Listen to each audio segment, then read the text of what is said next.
Hi everyone, Miss DeVries here, ready and excited to read you Chapter 5 of Wish by Barbara O'Connor. In Chapter 4, Charlie saw this brown and white dog again. The first time she saw it, she was on the school bus and it was on a fight. The second time was in this chapter.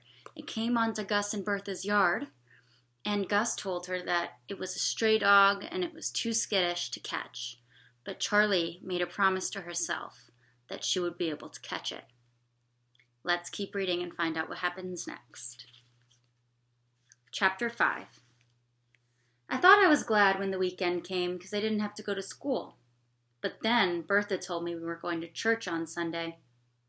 I hadn't been to church since I was little.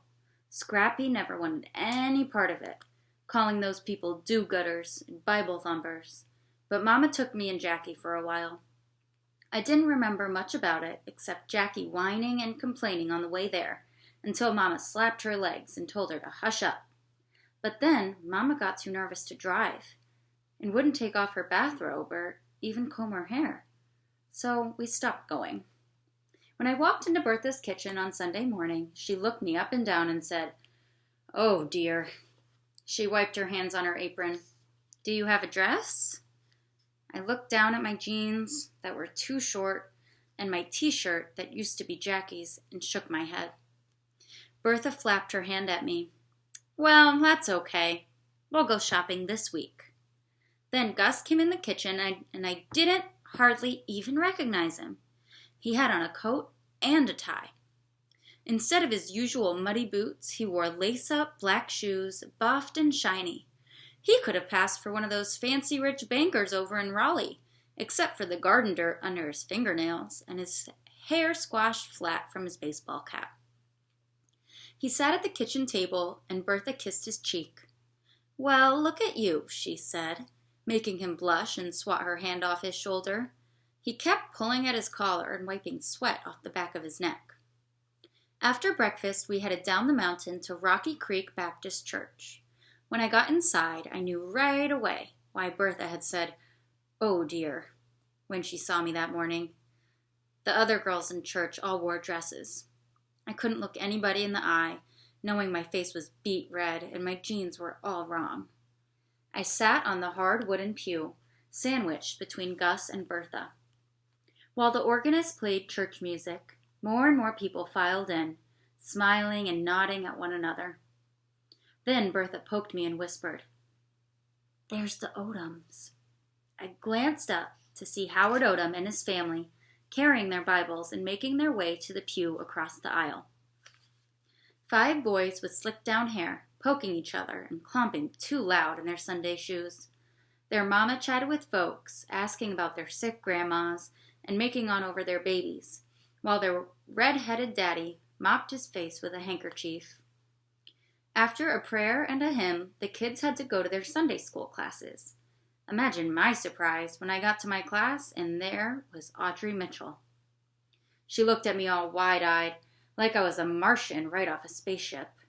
I sat as far away from her as I could, and then Howard came in with his up-down walk and sat next to me. Our Sunday school teacher was a gray-haired, wrinkly-faced woman named Mrs. Mackey. She didn't waste 1 minute telling everybody that my name was Charlie Reese, and please welcome me to their church family. Then she taught us a song called "Good Old Noah." Howard sang louder than anybody, and personally, I thought it was a little embarrassing, but nobody else seemed to pay him any mind. After that, Mrs. Mackey told us we were going to play a game called Bible Detective. She would read questions from her Bible detective cards, and whenever you answered one right, you got a Bible buck. When you got enough Bible bucks, you could cash them in for a prize. While she read the questions, the boys fidgeted and the girls whispered and giggled in their dresses, while I kept quiet in my ugly jeans. How many braids were in Samson's hair? Name the man who went down into a pit on a snowy day to kill a lion. In what book, chapter, and verse can we read about a winner of a beauty contest becoming a queen? Howard's hand shot up every time, but I knew for sure I was never going to win any Bible bucks. After Sunday school, all the grown-ups and kids gathered in the fellowship hall. Bertha paraded me around like I was a beauty queen, introducing me to everybody and making on over me and saying how lucky she and Gus were to have me staying with them. People nodded and said, "Ain't that nice?" and stuff like that. But I bet they were wondering why my own mama and daddy couldn't take care of me. And didn't I know girls don't wear jeans to church?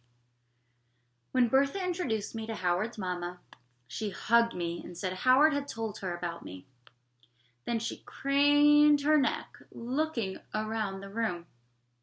"Mr. Odom must be outside, and I'll never catch those wild boys of mine long enough to introduce you." Some of the Odom boys chased each other around the room, their ties loose and their shirt tails flapping.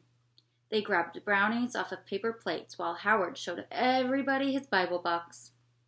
"But you come on by the house any time, okay?" Mrs. Odom said. Bertha grinned at me. "Now wouldn't that be nice, Charlie?" I nodded and said, "Yes, ma'am," because I knew that's what I was supposed to say. When we finally climbed into the car and headed back up the mountain toward home, I scanned the woods and yards along the way, hoping I'd see that stray dog again, but I didn't. What I did see, though, was a truck full of hay. Jackie's friend Casey told me if you count to 13 when you see a truck full of hay, you can make a wish. So, of course, that's exactly what I did. Things at school seemed to get worse every day. My homework papers came back all marked up by Mrs. Willoughby in red pencil, with notes like, "See me," and "Try again." Sometimes I didn't even do my homework. It seemed like a waste of time since I wasn't going to be there much longer. Once in a while, Bertha asked me if I had homework, and I was pretty good at just shrugging and changing the subject. Besides, I was used to getting marked up papers like that because back in Raleigh, I wasn't exactly student of the year. Jackie was the only one who ever fussed at me for not going to school or not doing my homework, but I reminded her that she was not my mother, so she should leave me alone.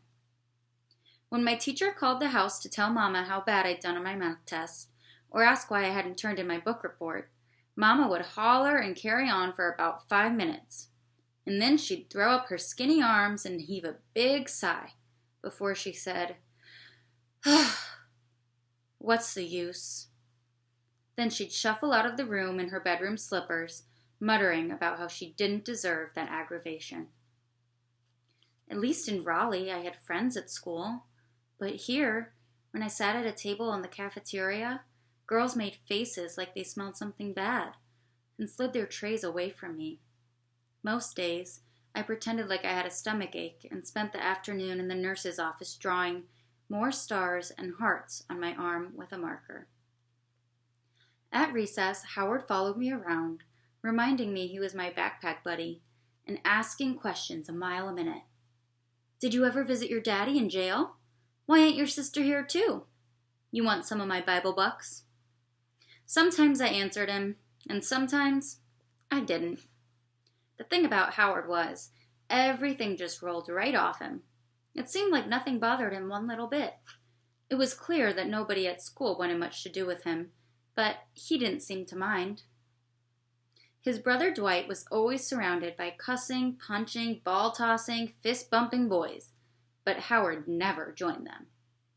A couple of times when I rode into town with Gus and Bertha, I'd see his older brothers, Burl and Lenny, tossing a football or shooting hoops with their friends, but Howard would be sitting on the steps, scribbling in a notebook, or over by the garage, fiddling with his bicycle. Bertha had commented about him one day when we drove by. "That poor boy is too much of a loner," she said. "Nothing wrong with that," Gus said. Bertha shook her head. "Not for a child. Children need friends," Bertha sighed. "I don't get it. He's just as sweet as he can be." "I bet it's 'cause of his up-down walk," I said. "Well, that's mean," she said. She turned around to face me. "You're going to make so many new friends here in Colby, Charlie. I just know it."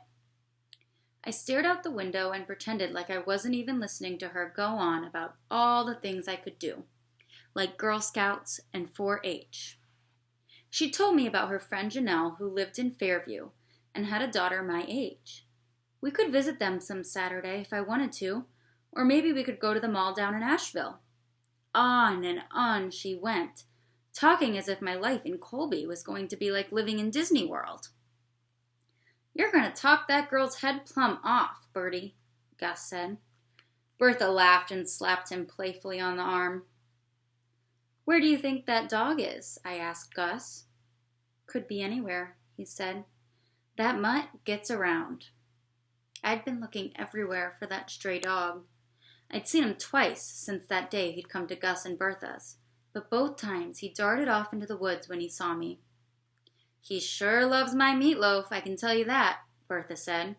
"He licks that pan clean and then hightails it out of there so fast I hardly get so much of a glimpse of him." I leaned back against the seat and sighed. I bet I was never going to catch that dog. And what if I did? Could I really keep him?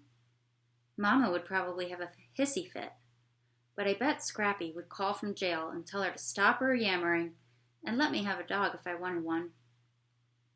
Then, as we were turning onto the main road into town, I saw a black horse out in a field eating grass and swishing its tail at flies. I shook my fist at it 3 times and made a wish. That was the rule for black horse wishing. If you see a white horse, just make a wish. But for a black horse, you have to shake your fist at it 3 times. I'd learned that one from Scrappy, which made me a little skeptical, but I did it anyway. Shook my fist and made my wish. That is the end of chapter 5. I wonder if her wish has changed since she's met the stray dog, or if it's still the same as the wishes she had made in the very beginning. Maybe it's a wish to go back to her hometown, or maybe it's a wish to catch the dog. I'm really excited to get into chapter 6 and see if she can get this dog that she's been seeing. See you next time. Thank you for joining.